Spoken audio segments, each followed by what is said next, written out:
Hi friends, అందరికీ నమస్కారం.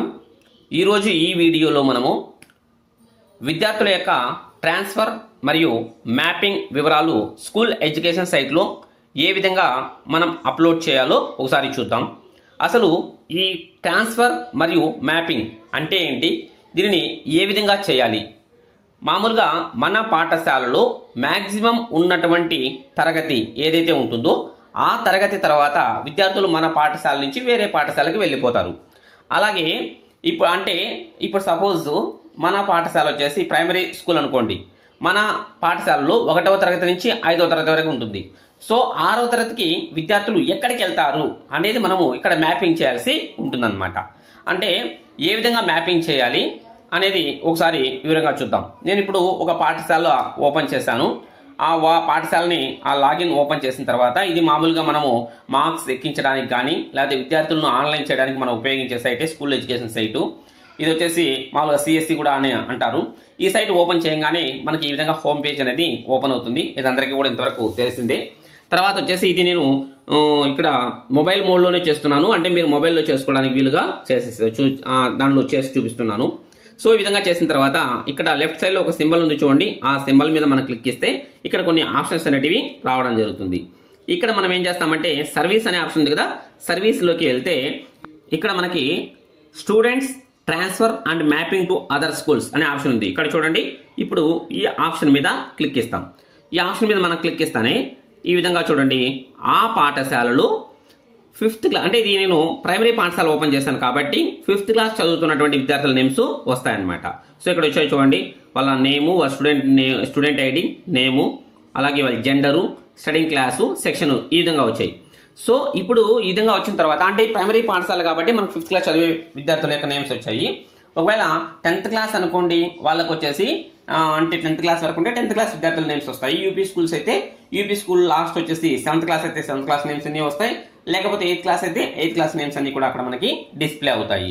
So first ఏం చేస్తామంటే ఇక్కడ ఆ ఒక్కొక్క విద్యార్థిని సెలెక్ట్ చేసుకుంటాం. అక్కడ చూడండి, సీరియల్ నెంబర్కి లెఫ్ట్ సైడ్లో ఒక చిన్న టిక్ బాక్స్లు ఉన్నాయి. ఆ బాక్స్ మీద ఫస్ట్ క్లిక్ ఇస్తాం. ఫస్ట్ నేమ్ తీసుకున్నాం అనుకోండి, ఆ బాక్స్ మీద క్లిక్ ఇచ్చేస్తాం. ఇక్కడ ట్రాన్స్ఫర్ అనే ఆప్షన్ ఉంది చూడండి, ట్రాన్స్ఫర్ మీద క్లిక్ ఇస్తాం. ఇప్పుడు ఈ విద్యార్థి ఇక్కడ ఉన్నటువంటి మనం సెలెక్ట్ చేసుకున్నటువంటి విద్యార్థి 6th క్లాస్కి ఎక్కడికి వెళ్తాడు, ఏ స్కూల్కి వెళ్తాడు అనేది మనం కనుక్కోవాలి.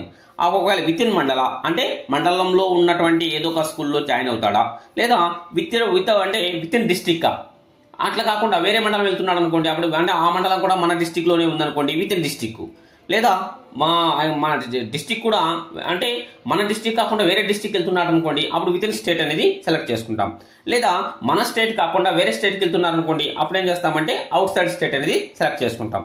ఫర్ సపోజ్ ఈ విద్యార్థి వచ్చేసి విత్ ఇన్ మండల్లో అంటే అదే మండలంలో ఉన్నటువంటి వేరే ఒక హై స్కూల్లో జాయిన్ అవుతున్నాడు అనుకోండి, అప్పుడు ఏం చేస్తామంటే విత్ ఇన్ మండల్ అనేది సెలెక్ట్ చేసుకుంటాం.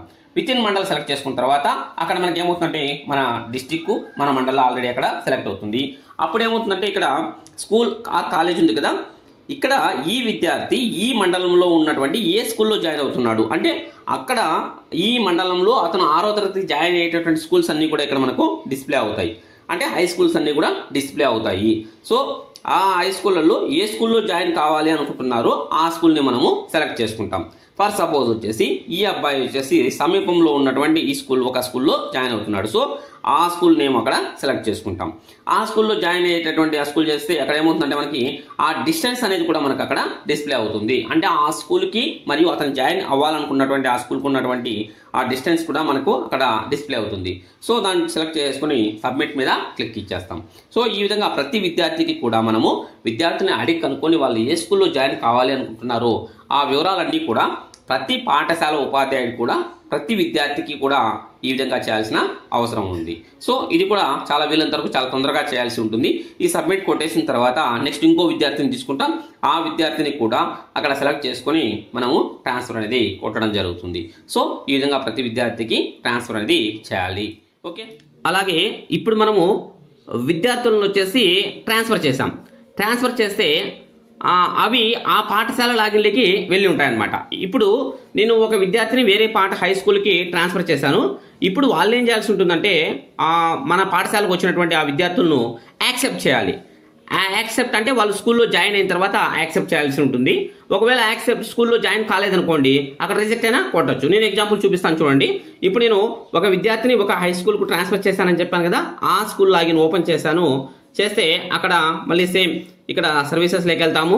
ఇక్కడ ఆప్షన్ ఏంటంటే transferred and mapped students acceptation అని ఉంది కదా, దాని మీద క్లిక్ ఇవ్వాలి. దాని మీద క్లిక్ చేస్తే మనకు ఏ పాఠశాల నుంచి అంటే వేరు పాఠశాల నుంచి మన పాఠశాలకి చేరుతా ఉన్నట్టు వాళ్ళు పంపించుంటారు.